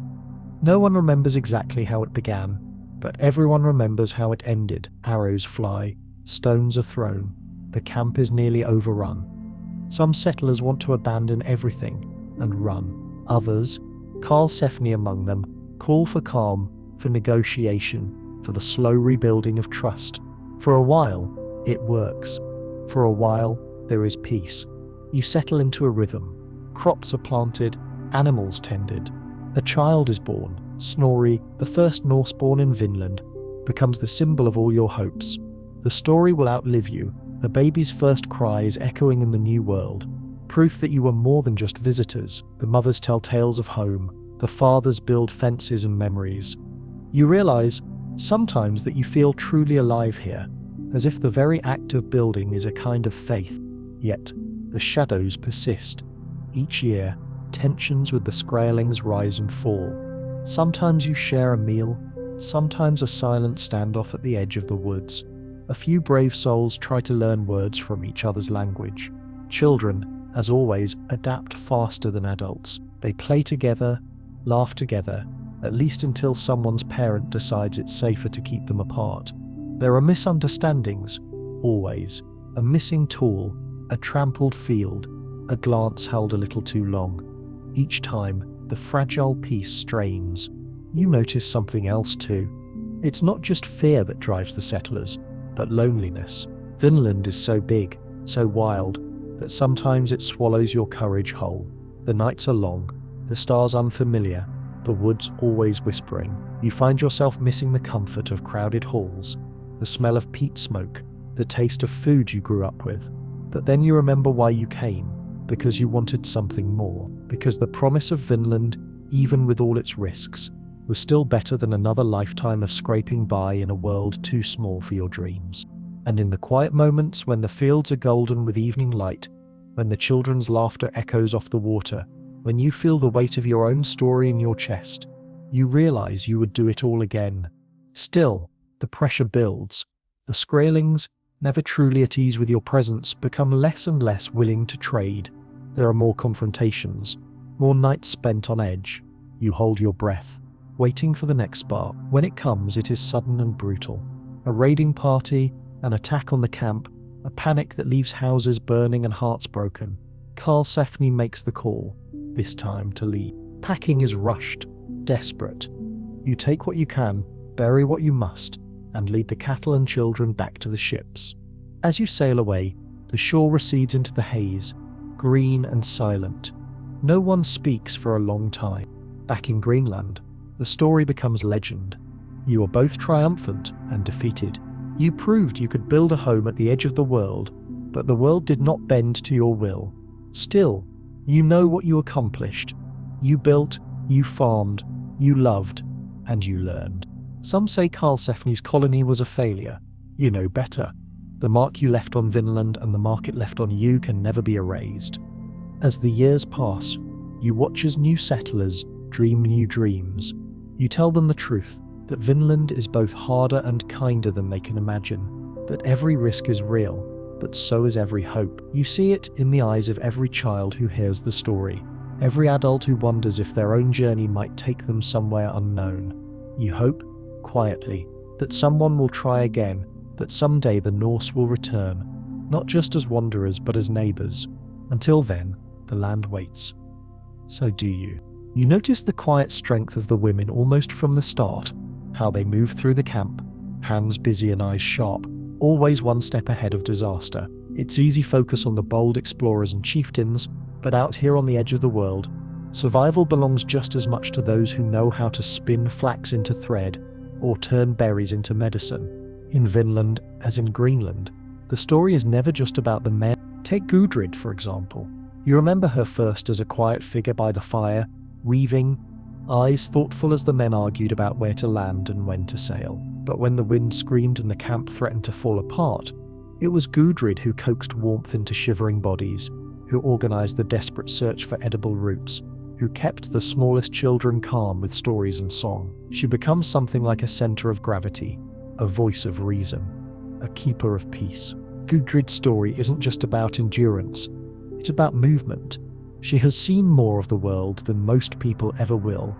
Born in Iceland, lived in Greenland, crossed the Atlantic to Vinland, and even legend has it, made a pilgrimage to Rome. She is the kind of woman who leaves footprints on every shore, who holds the saga together by the force of her own quiet hope. You see her comforting a neighbor whose husband is lost in a storm, settling a dispute over food rations, teaching the girls how to twist rope or patch a leaking boat. Her strength is not flashy, but it is essential. Then there's Freydis, Eric the Red's daughter, and Leif's sister, whose reputation is anything but quiet. Where Gudrid builds bridges, Freydis brings a storm. Some say she has her father's fire, and more besides. The stories about her wild growing wilder every year. How she stood her ground during a midnight raid, how she chased away attackers wielding nothing but an axe, and her own fierce voice. How she once shamed a man so thoroughly he left camp for a month, just to recover. People whisper that she's half shield maiden, half force of nature. One story, your favourite, tells of a night when the Skraelings attacked in force, arrows flying, chaos all around. Most of the men, caught off guard, ran for cover, but Freydis, pregnant and barefoot, snatched up a sword and ran at the attackers, her hair streaming wild behind her. The Skraelings, startled by her fury, turned and fled. In the morning she was already back at work, as if nothing had happened. Whether it's true or not, it becomes legend, one more thread in the tapestry of Vinland. But it's not just the famous women who shape the fate of the camp. You see it in the daily routines. The mothers who ration food so no one goes hungry, the wives who keep the peace during long winter nights, the daughters who learn every skill their mothers know, the young ones invent new games, racing through the forest, learning the land with a speed and confidence the adults envy. You see boys and girls working side by side. No one here can afford to be idle, or to pretend that survival is someone else's job. There is laughter too. Quiet moments around the fire, stolen bits of joy when a child's joke or a song cuts through the tension. Some of the best storytellers are women, spinning tales of gods and monsters, weaving old wisdom into new worlds. The girls trade riddles, the older women share secrets about the land, where to find the best berries, how to read the tracks of deer, which leaves can soothe a fever. You realize that the women are the memory keepers. When the men dream of going farther, the women remember what is needed to survive. They know the weight of the seasons, the taste of hunger, the ways grief can shape a camp. They mourn the lost quietly, planting wildflowers on shallow graves, whispering the names of the dead into the wind. Yet they are also the ones who hope the most fiercely, who, even after heartbreak, talk about planting new crops or raising children who will remember both home and the world beyond it. In Gudrid's story, there is a moment that becomes legend. She stands by the water's edge, newborn son in arms, looking out over the river toward a future no one else can quite imagine. She is both exile and founder, both wanderer and home. You see her strength in the way she walks, never hurried, never uncertain, always carrying the hope of 100 people in her hands. Freydis's legend grows darker with time. Some say she made choices no one else would dare. Some judge her for her anger. Others praise her for her courage. You know only this: when the world feels most dangerous, people gather near Freydis, trusting that her fury will protect them. It is her shadow that keeps the worst of the night away. Over time, the stories of these women, Gudrid, Freydis, and countless others, shape how Vinland is remembered. Some become symbols: Gudrid, the builder; Freydis, the defender; the nameless girl who discovered the first wild grapevine; the grandmother who taught the camp how to weave baskets strong enough to carry a winter's worth of hope. Each one leaves a mark, seen and unseen. You come to realize that history will remember the daring voyages, the battles, the discoveries, but without the quiet work of the women, their care, their laughter, their stubborn, unbreakable faith, none of it would have lasted even a single winter. When the settlers finally leave Vinland, it is the women who gather the children, pack the last of the food, sing the farewell songs. Their hands are the last to leave a mark on the soil, the last to turn away from the river, the last to let go of the dream that one day someone might return. And as the ships slip away, you know that it is not just warriors who shape new worlds, but weavers, singers, mothers, and dreamers. Women whose names the sagas will remember, and many whose names will never be spoken aloud. You carry their stories home with you, tucked deep inside your own heart, knowing that wherever the Norse go, the women will always be at the heart of the story, holding hope against the dark. Time doesn't move in a straight line here on the edge of the world. Seasons blur together, years fold back on themselves, and you find yourself living half in memory, half in hope. The camps you built in Vinland, stone rings in the grass, notched trees, the hollow bones of old shelters begin to fade almost as soon as you turn your back. Grass grows over footprints, rivers change their course. If you return just a few years later, you might not even recognize the place. Back in Greenland, the stories linger longer than the trails. At first, the talk is all of returning, of sending more ships, of building something lasting. But as seasons pass, the practical concerns of life begin to crowd out the old excitement. Food stores run low, winters are hard, children grow up, elders grow frail. The lure of Vinland never disappears, but it loses some of its urgency. People still talk about the land across the sea, but more often now as a possibility, a wild hope, than as a plan for tomorrow. You see it in the way the maps are kept, the scraps of parchment, the carved wooden sticks, the careful memory of stars and currents. These things are treasured, but less often consulted. Sometimes you catch someone, late at night, running their fingers over a map's faint lines, trying to recall what it felt like to stand on that wild shore. But the details blur. Was the river east or west of the berry patch? Was the best timber just beyond the first ridge, or farther inland? Over time, even the sharpest memories become slippery. The young people listen to the stories and beg for more, but the old ones shake their heads. It was real, they insist, but it was also hard. There are tales of wonders, yes, but also of loss and fear, of friendships made and broken, of the deep loneliness that comes when you realize you are far, far from everything you ever knew. The old paths to Vinland begin to vanish. Not all at once, but slowly, almost gently. A ship is lost to a storm one year. The next, a chieftain who promised to lead the next expedition falls ill and never recovers. A trade agreement with Iceland collapses. A summer comes late and the crops fail. Each time, it becomes a little harder to muster the will to leave. Each time, it's a little easier to stay put. You watch as the elders begin to forget the names of the places they once claimed. The stream with the round stones, was it called Silver Run or Deer's Water? Someone asks, and no one is quite sure. You find yourself arguing over the size of the trees, the shape of the coast, the colour of the sky. Some insist the woods were endless. Others remember a patchwork of clearings. It doesn't matter, really. The details slip away, and what's left is feeling, a longing that won't quite die. Sometimes you wake from dreams of Vinland, heart pounding, convinced you could find your way back if only you tried hard enough. But when you stand on the Greenland shore and squint into the mist, the horizon offers only blankness. No land rises to greet you. No familiar silhouette marks the edge of the world. You realize, finally, how easy it is for a place to become a memory, and for a memory to become a myth. The children who were born in Vinland, Snorri, and the others, grow up listening to stories of their first home, half remembered and half invented. They ask questions the adults can't answer. Why did we leave? Will we ever go back? Did the Skrælings miss us? You do your best to answer, but your words are mostly comfort, not certainty. Maybe one day, you say, maybe someone braver will try again. Life goes on, new fields are cleared, new families built. The hardships of Greenland never let you forget how difficult the world can be. Some years the hunger is sharp, other years the fish come in great numbers, and there is a brief taste of plenty, but always the sense that something is missing, a door left ajar somewhere far away. You notice, as the years pass, that the Vinland stories change.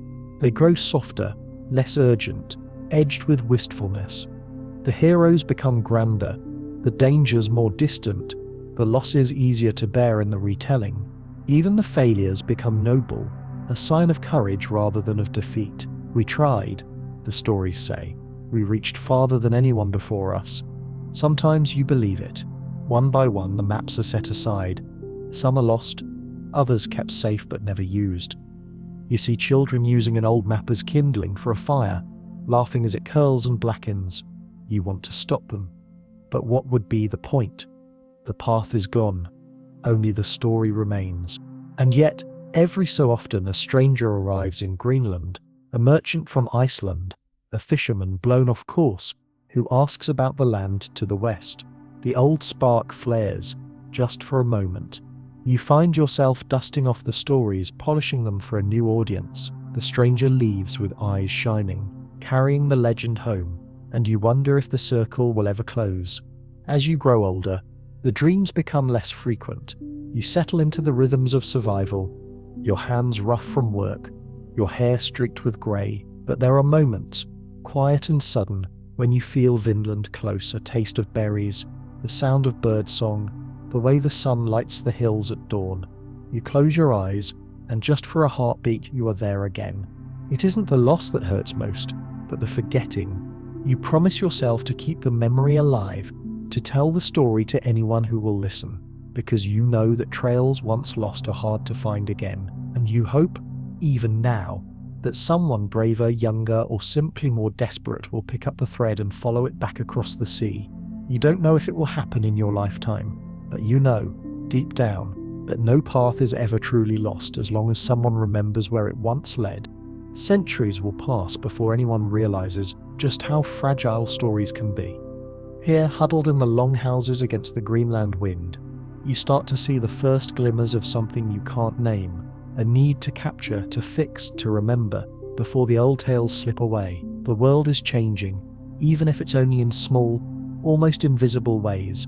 Children ask more questions, elders hesitate longer before answering, and you notice how often people say, "No, that's not how I heard it." Somewhere in Iceland, years and years after your own footprints have faded, the saga writers begin their careful work. They are men of patience and ink-stained hands, men who treasure the weight of a good story almost as much as a well-balanced axe. They listen to the memories carried over by ships, to the boastful tales told at market stalls, to the rumours whispered in the corners of smoky halls. You can almost see them, brows furrowed, quills scratching on vellum, lips moving silently as they try out a line. You have to admire their determination. For every fact, there are a dozen versions. For every hero, a dozen doubters. The saga writers collect everything: names, places, the shape of the coastline, the color of a wild grape. They compare, they argue, they make choices about what matters most. Their work is both preservation and creation, and they know it. You wonder if they ever guess how much of their history will be read as truth. They don't write for you. Not really. They write for the future, an audience that might not even be born yet. They want to capture the feeling of the first wild berries, the terror of the Skraeling's arrows in the dark, the pride of standing on new ground. They know, too, that there's power in myth. A good story does more than pass the time. It keeps a people alive. The sagas are not like the neat histories you read in school. They are tangled, messy things, as full of dreams and arguments as any Greenland longhouse. They mix the names of real places with those that might only exist in the minds of dreamers. They are less concerned with getting every detail right than with capturing the truth of what it felt like to risk everything for the promise of a new world. You hear in the distance the names as they're written down: Eric the Red, Leif the Lucky, Gudrid the Far Traveller, Freydis the Fearless. The scribes record the birth of Snorri, the first Norse child in America, the peace and the violence, the attempts at farming, and the desperate, hungry winters. Some details are smudged, others polished to a shine. The truth bends, but does not break. Sometimes the writers are skeptical. They question the size of the trees, the sweetness of the berries, the tales of magical rivers and impossible feasts, but they never doubt that something happened out there on the far edge of the sea. Too many voices, too many fragments of memory, for it all to be a lie. The saga writers become story keepers, guardians of what's left behind. They know the power of words, the way they carry hope, fear, courage across generations. They leave blank spaces in the margins, notes to themselves or to each other. Here, the story grows uncertain, or some say it happened this way, others another. They want to be honest, even as they can't help but dream. You watch as the sagas become a kind of map, not of land, but of longing. They show where people went, and also where they wished to go. They mark the places where courage failed, where hope blossomed, where dreams died or flourished. The sagas become a guide for the next generation, a reminder that the world is bigger than you ever thought possible. It isn't just the famous who are remembered. The saga writers leave space for the lost, for the unnamed, for the ones whose footprints vanished in the moss. A line here, a verse there, a hint of someone's laughter, the echo of a song, the shape of a memory nearly forgotten. These become the soul of the story. You realize that the story keepers are doing what you tried to do, what everyone tries in the end, to hold on to something precious before it's lost, to pass it on, a fragile bundle of words and hope, so that those who come after will know where to look, even if the trail is faint. Sometimes, late at night, you wonder what the saga writers would make of your own memories. Would they believe your version, or call it exaggeration? Would they understand why you kept going, even when you knew the odds? Would they see the hope that pulled you across the sea, or only the hunger that pushed you from home? It doesn't really matter. The point is not who gets every detail right. The point is that someone remembers, that the story survives. In time, the sagas find their way back across the sea, carried by travelers, preserved in monasteries, translated, retold. They grow and change with every telling, but always they carry the bones of the truth. Children learn to speak the names: Vinland, Greenland, Eric, Leif, long before they understand what any of it means. The story keepers have done their job. The world you lived in may be gone, but the world you dreamed of, forests and rivers, of hope and courage, lives on. You see, at last, that memory is not a trail lost in the woods. It is a flame, passed from hand to hand, burning brighter each time someone dares to believe. And as you listen to the sagas spinning out across centuries, you find comfort in knowing that the story never really ends. It only waits for the next voice to pick up the thread. Centuries slip by, and you, the watcher, the dreamer, the ghost in every story, are left to drift through time's fog. Greenland's colonies fade, memories blur, and the world moves on, busier, noisier, forgetful. For a long while, Vinland becomes little more than a rumour, a myth wrapped in poetry, a footnote in the margins of old Icelandic parchment. In the bustling towns of Europe, few believe the tales of Norsemen in America. Surely they only dreamed it. Some say, if there were such a place, wouldn't someone else have found it by now? But you know the truth, and somewhere in your bones, you feel the ache of that lost horizon. The story never entirely disappears. It smolders quietly in sagas, in lullabies, in the proud whispers of families who claim descent from Leif or Gudrid or Freydis. In the cold, draughty libraries of Iceland, monks and scribes keep copying the old tales, line by careful line, sometimes believing, sometimes only hoping. And even as the world grows skeptical, the dream persists. Fast forward to an age of maps, compasses and telescopes, when men start hunting for evidence to match the legends. The age of discovery is in full swing. Caravels and galleons plough the Atlantic, searching for new trade, new gold, new glory. When Columbus reaches the Caribbean in 1492, the world gasps. Has a new continent been found? News ripples back to Europe, and soon everyone's talking of new lands and new possibilities. Yet even as Columbus's voyage becomes legend, a quiet voice in Iceland reminds anyone who'll listen. We were there first. Some laugh. Others wonder, could the sagas have told the truth all along? In time, the quest for evidence grows louder. Centuries pass, and every so often, some adventurer, scholar, or bored noble tries to prove or disprove the tales. They sift through yellowed manuscripts, hunting for details, the names, the distances, the landmarks. They compare the stories of Leif's landfall, Karlsefni's colony, the strange Skraelings, and the endless woods. But without proof, the world remains unconvinced. Then, at the turn of the 20th century, something remarkable happens.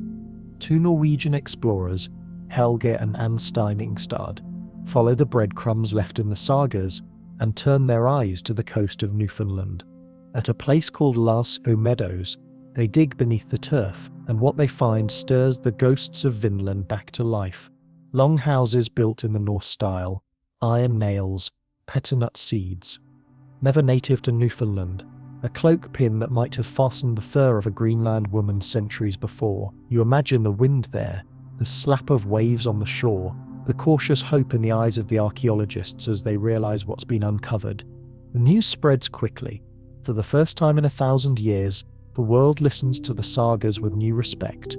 The discovery is not just a footnote, it's a spark. Historians pore over the evidence, retracing the roots, weighing the words of the old stories against the cold, hard facts of bone, wood and earth.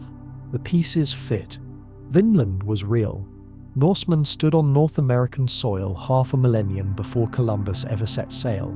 Of course, debates remain about the exact routes, the size of the settlements, the reasons for leaving, but the core fact stands.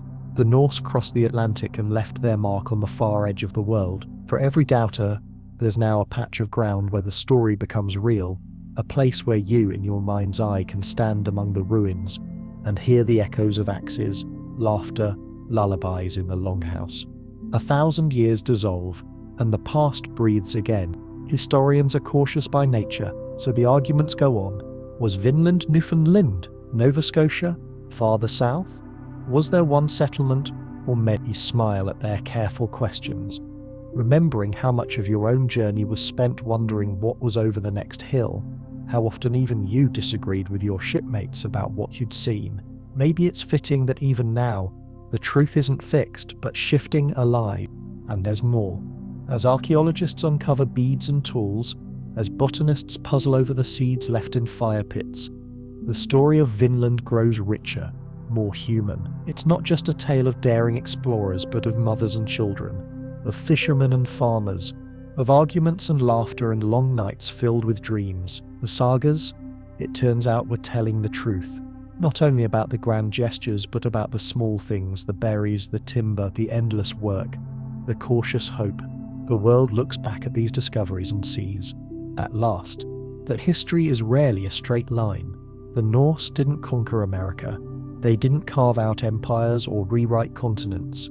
Instead, they touched the shore, lived for a while, and then, like the fog, they faded. They became for centuries only a memory, a song, a puzzle, waiting to be solved. In classrooms, the story is retold, sometimes with awe, sometimes with a little envy for those who dared the unknown. The sagas are read not just as legend, but as witness. Children hear the names of Leif and Gudrid and Snorri and dream of their own journeys. Even as the world gets smaller, mapped, measured, charted, the old mystery of Vinland remains, a whisper that you can still hear if you listen to the wind. You realize, in these moments, that doubt was never the enemy. It was always the invitation to look again, to dig deeper, to wonder if the impossible is sometimes just the forgotten truth. The land remembers, the story nearly lost becomes a thread connecting past and present, myth and proof, hope and homecoming. Vinland is real. And for the first time in centuries, the world knows it. You stand now, at the end of all these meandering stories, holding the thread that began with a whisper around a Viking hearth and wound its way across oceans, centuries, and the thick fog of forgetting. Vinland, once a dream, then a rumour, then a name on a map, has become real again, not just for you but for anyone willing to look closely. The journey isn't only about what the Norse found, it's about how that finding changed everything, whether quietly or with a ripple that lingers long after their last ship turned for home. As you breathe in, you remember, before Vinland, the Norse world was already a restless place, teeming with farmers, chieftains, storytellers, traders, and outcasts, all tangled together in a landscape that seemed both endless and hemmed in by hunger. It was that hunger for land, for wood, for luck, for hope, that pushed people farther than ever before. And when those first boats nosed out of Greenland's ice, their prows slicing the fog, they weren't chasing glory, they were chasing survival. But in doing so, they became the first known Europeans to set foot on North American soil. Think of what this meant, not only for them, but for all of us.